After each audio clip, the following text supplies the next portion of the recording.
Today I am talking again with Mrs. Morris. Still on The Merchant of Venice, we're actually going to be discussing Shylock, who is the villain of the whole play. Now, The Merchant of Venice is one of Shakespeare's plays that hasn't really stood the test of time in terms of the thematic crux of the play, which is all about the anti-Semitism towards Shylock and how this is celebrated and how the cultural norms of the time would have made his treatment comedic. And the audience would have enjoyed how he was treated by the Christians. So he is the Jewish moneylender in Venice. The Christians and the Jews would have coexisted in this very uneasy sort of, community. And the first time we see Shylock is when he is being asked to have to offer Bassanio money via Antonio. So how do we first meet him then, Miss? So he's so stereotypically villainous when we first meet him. He even says things like, I hate him for he's a Christian when referring to Antonio, which shows that he's the prejudiced one. He's the one who is anti-religion or anti-Christian. I mean, we can understand why he would be, like you said, contextually speaking. As a Jew, he would have been kept in a ghetto in Venice and wouldn't have been able to work, have his own business or anything. No, he would have been able to have his own business. He wouldn't have been able to work, would he? Yeah, so the usury. So that's how he makes his money. So lending out money, but at a very high rate of interest. Yeah. So this is all on page 21, and he then says, I hate him for he is a Christian, but more that in low simplicity he lends out money gratis and brings down the race of usance here with us in Venice.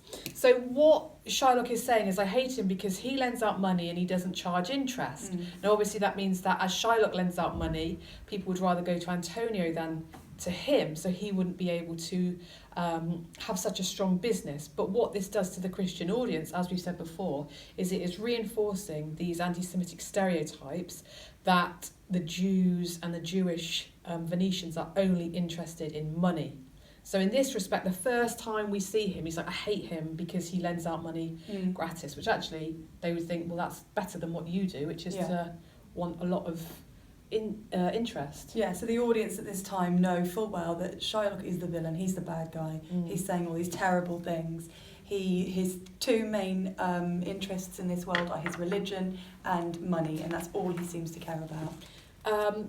But he then does go on and say, and this is what I think is so interesting about Shakespeare in this play, is he does offer up this idea of Shylock being quite human, and there is this element of Shakespeare not making him a completely two-dimensional villain. So he does say about Antonio, Signor Antonio, this is on page 25, Signor Antonio, many a time and oft in the Rialto you have rated me about my monies and my usances, still I have borne it with a patient shrug, for sufferance is the badge of all our tribe. You call me misbeliever, cutthroat dog, and spit upon my Jewish gabardine. Now, actually, the audience would probably think that was quite humorous, wouldn't they? Yes, but I do believe that's true. But I think, like you said earlier, Shakespeare was very aware of the stereotypes, and he plays up to them a lot, like we said with Portia as well. But he is kind of trying to make us feel a little bit of empathy for Shylock at this point. You know, there's no way we can't feel empathy for somebody who's been spat upon and called a dog and called a misbeliever. You know, I don't care how much you hate Jews or whatever, how racist you are. He's still being humanised at this point, and you still start to feel sorry for him. So Shakespeare was doing that on purpose. Yeah, and what he does is, I think he goes from talking about the Jewish people in general by saying it is the badge of our tribe. So the Jews were treated very badly, and they had to bear it with a patient shrug because it was in kind of enshrined in law that they were being able to be like ghettoized and separated from the Christians, and they weren't allowed to, live the life that the Christians did. But then what he does is he moves from this very cultural demonization of the Jews to being much more personal. So he's like, you spit on my beard and you call me a dog. And I think that is the thing that makes the audience feel in some ways checking themselves, I think, and thinking, actually, this is personal and this is quite a kind of odious way to be treated. Yeah, well, it's teaching them a lesson, hopefully. Yeah. But like you said about the sufferance is the badge of all our tribe, I always really like that line because Shakespeare's used the word badge to show us almost like it's a badge of honour, like it's something he's proud of to be Jewish, which again might be confusing for audiences because they might be thinking, why would you be proud to be the bad guy? Why would you be proud to be a Jew? So it shows them that actually you can't, you don't just have to be Christian to be happy in this world. I don't know. And also the word patient, with a patient shrug. So he's kind of aware that the only way he can cope with his life is to allow the Christians to, treat him as a trainer, especially Antonio. That's the very personal relationship, isn't it, between the Jew and the Christian, is between Shylock and Antonio, and that's why it kind of comes to this point, isn't it, between the pair of them. Yeah. Why Shylock is so angry at him and why he does put this bond in place. Yeah, because when it's just Antonio and when it's just Bassanio and Shylock speaking at the beginning of the scene, it's much more kind of detached. It's not very personal. Yeah, 3,000. And then as soon as Antonio arrives, it's kind of they're putting on a show for each other. And, Shylock has that great monologue, which is wonderful. He goes through all the things that Antonio's done to him. Yeah. And Antonio's response is just to say, well, yeah, of course I'm going to spit on you again. Of course I'm going to carry on doing these things. Yeah. And at that point, perhaps the audience would be laughing. It brings it back to kind of their reality again. Silly Jew. I know, how thinking that, above his station. Yeah, gosh. And I think, again, Antonio is very arrogant in his belief that he can pay Shylock back the money that he lends him. And when Shylock says, I want a pound of your flesh, Bassanio actually steps in and says, don't do that for me. And Antonio is quite arrogant in his belief, I'll pay it back, it's fine. And I think what that shows about Antonio as well is the fact that he has been allowed to get away with spitting on him and calling him these terrible names, probably for a long time, because the law is always on his side as a Christian, that the Jews can be treated in that way. Yeah. And so I really think that he's like, it won't come to anything. And if it does, they're going to be on my side. But I love that though, because I feel like Shylock expected Antonio to be that arrogant. What, so he'd sign it? Yeah, so he knew that if he said something like a pound of flesh, Antonio, because obviously that's ridiculous, and most people would say, all right, mate, you're off. You're never going to get a pound of flesh. Exactly, but he was relying on Antonio being that arrogant that he would say, yeah, of course I can do it. True. And actually, I think, again, if you're looking at it, obviously it is a dramatic technique because it furthers the plot, but I think if you're studying it in greater depth, you can be quite critical in a way and saying that actually Shylock is being very clever, isn't he? In his understanding of the arrogance of the Christians and the arrogance of Antonio. I think Antonio probably signed it because he thought he could brag to his friends and the Rialto and being like, that Jew. Exactly. But then it's funny because then again at the end that becomes Shylock's downfall, but we'll get to that in a second. So we're just going to have a little bit of a look at Shylock and his daughter Jessica. So obviously Jessica leaving is the huge catalyst that really hardened Shylock's heart against Antonio and the Christians in general. So the Christians laugh at him and they mock him and they say, he cares about his money more than he does his daughter when she's left.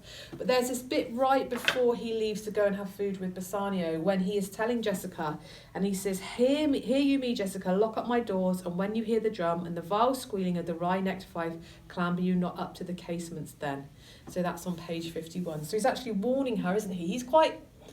He seems quite disturbed about the Christian revelry and about this mask, doesn't he? Yeah. And I think that there is this element of him trying to protect Jessica from what is actually going to happen, which I think shows this intimacy between a father and a daughter. He also says as well, like, don't go to the windows to gaze upon the Christian fools. Yeah. So like you were saying, that furthers your point. He doesn't want Jessica seeing these fools out on the streets, as if like she might be influenced by them. Yeah. Which is funny because obviously she really has been.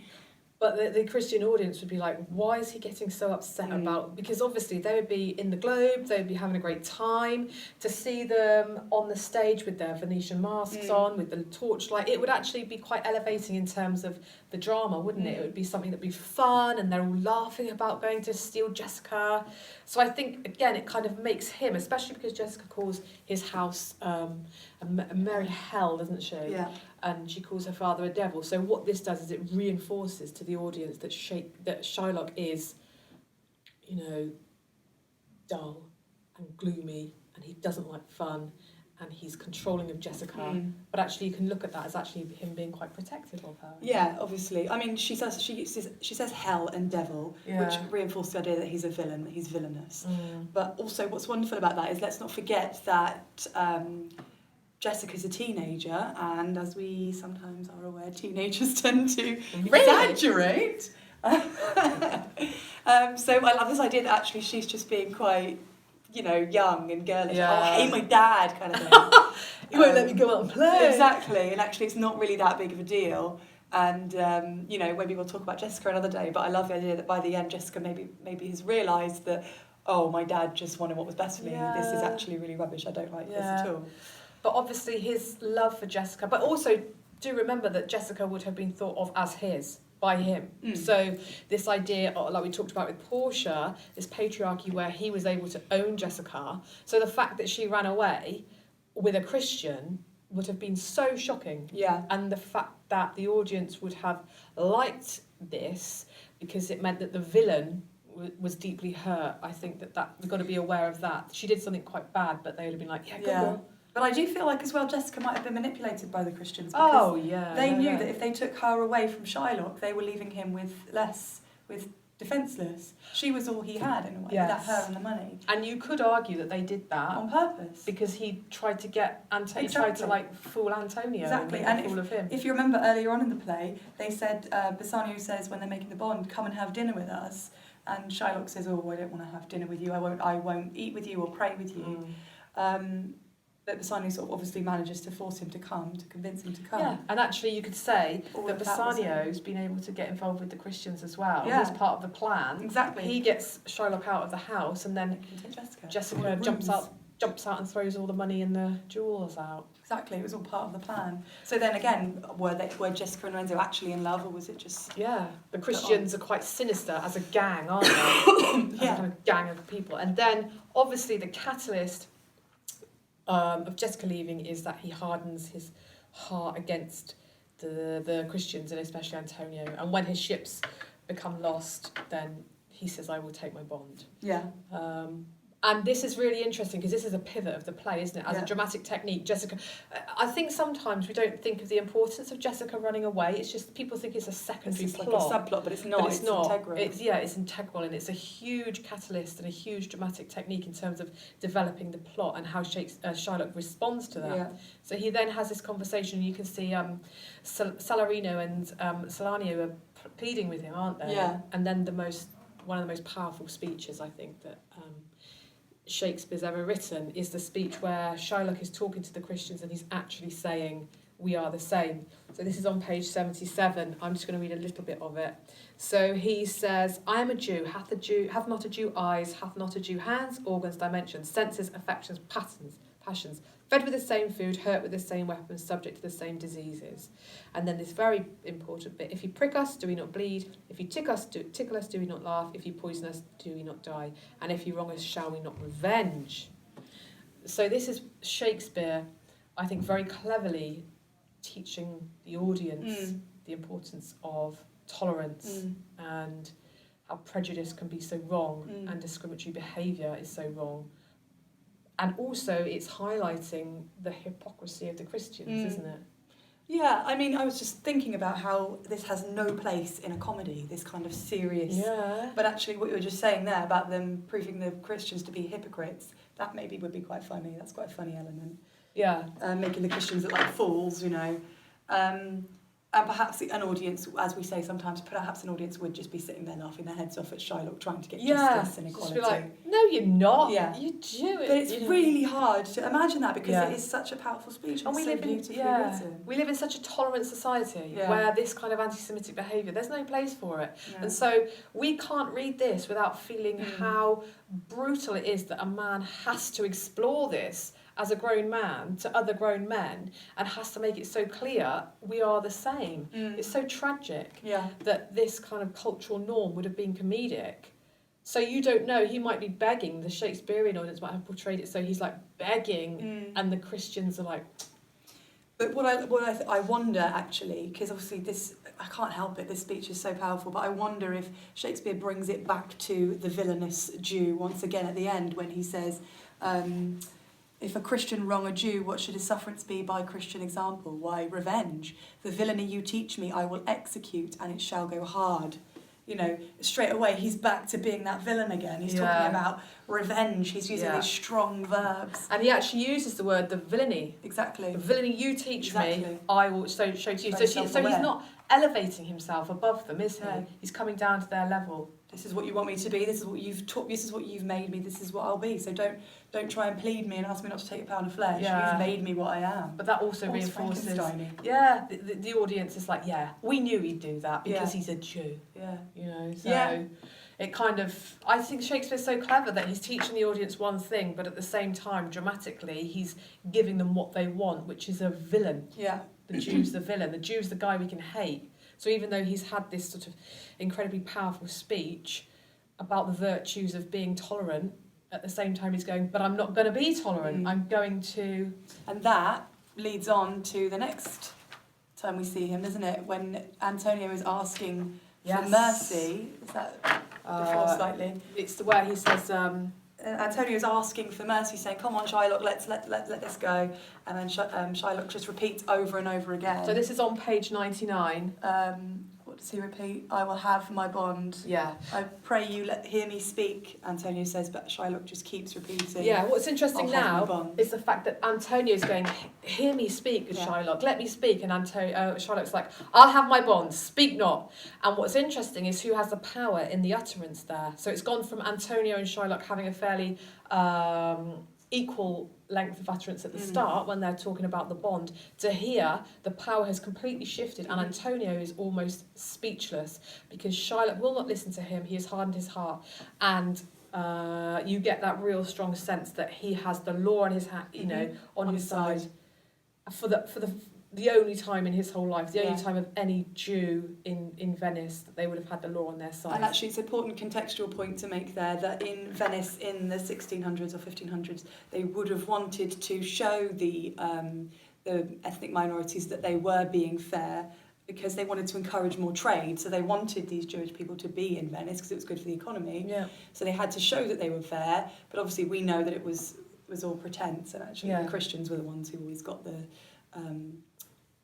one in the end. And I like this. I think it's so dramatic because, the audience would think, actually, hang on a minute, he does have the law, and he is not being merciful. And I like this little scene, Act 3, Scene 3, on the street, because Shylock says to the jailer, "Look to him, tell me not of mercy." So again, reinforcing the fact that he is a villain. He has the chance to be merciful. And it's almost like everything that has happened beforehand between Antonio and Shylock, the audience would have forgotten. It's the fact that it is Shylock's hands and he does not choose to be merciful. Exactly. Which happens in the court scene when he's offered the money, he's offered triple the money, and he still refuses to be merciful. But not merciful, sorry.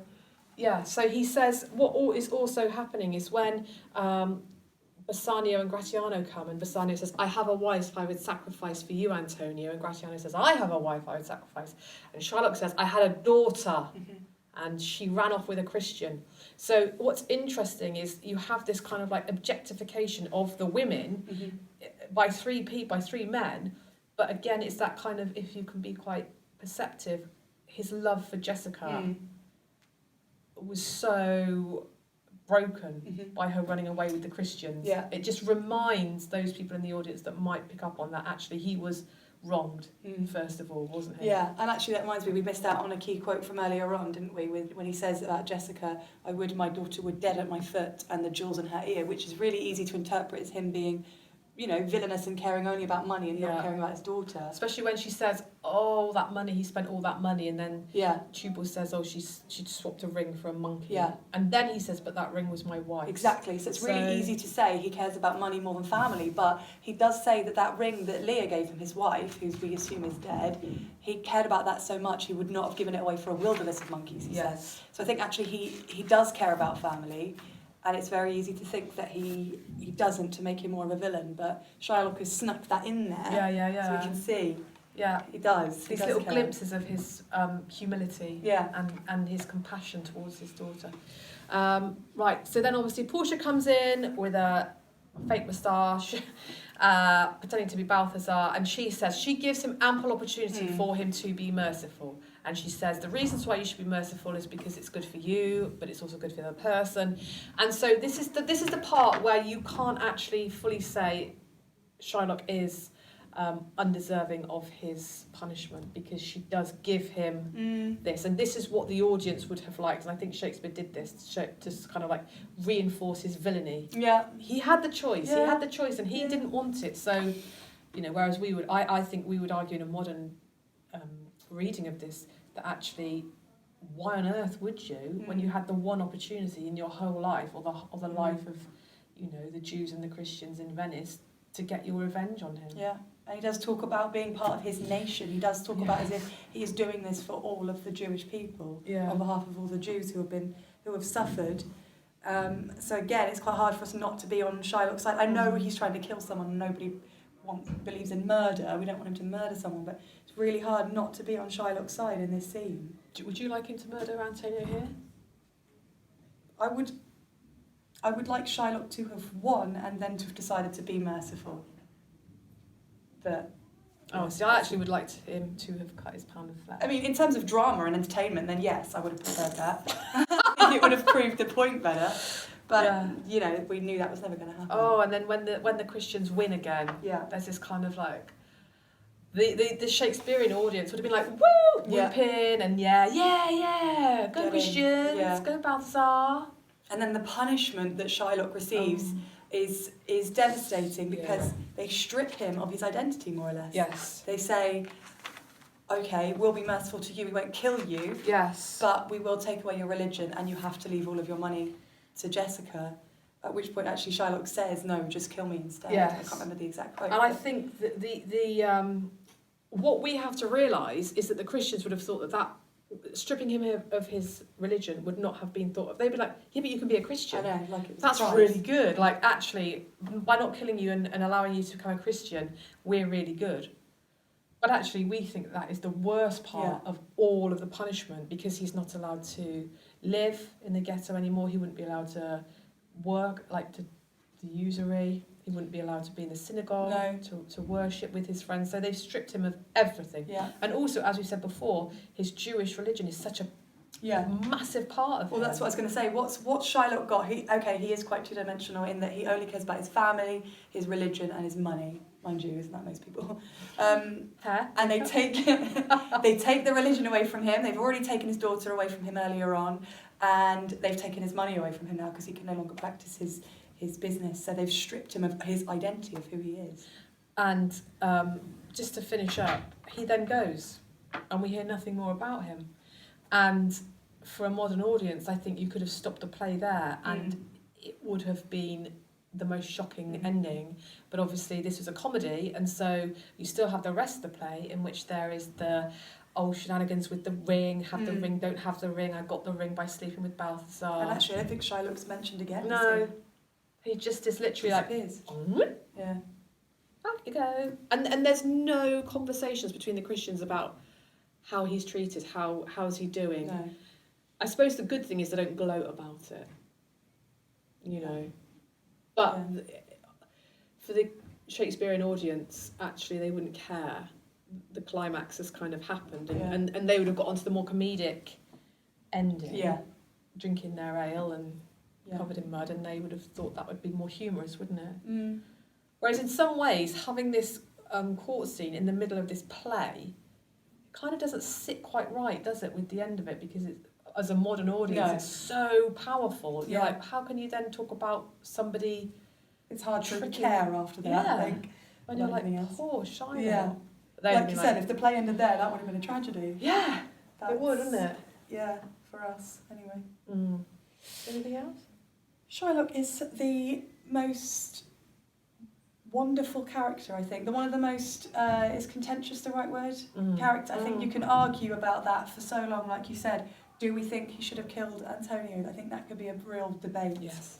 And if that comes up in an exam question, you want to show that, you want to debate that, I think. Any question to do with Shylock, villainy, or how the Christians treat Shylock, you have the capacity to really talk about how villainous he would have been during Shakespearean times, but how like you say, contentious and odious his treatment is to a modern audience, and how, in that aspect, the play has not stood the test of time. No. I mean, you could, that court scene is so, obnoxiously intolerant of anything.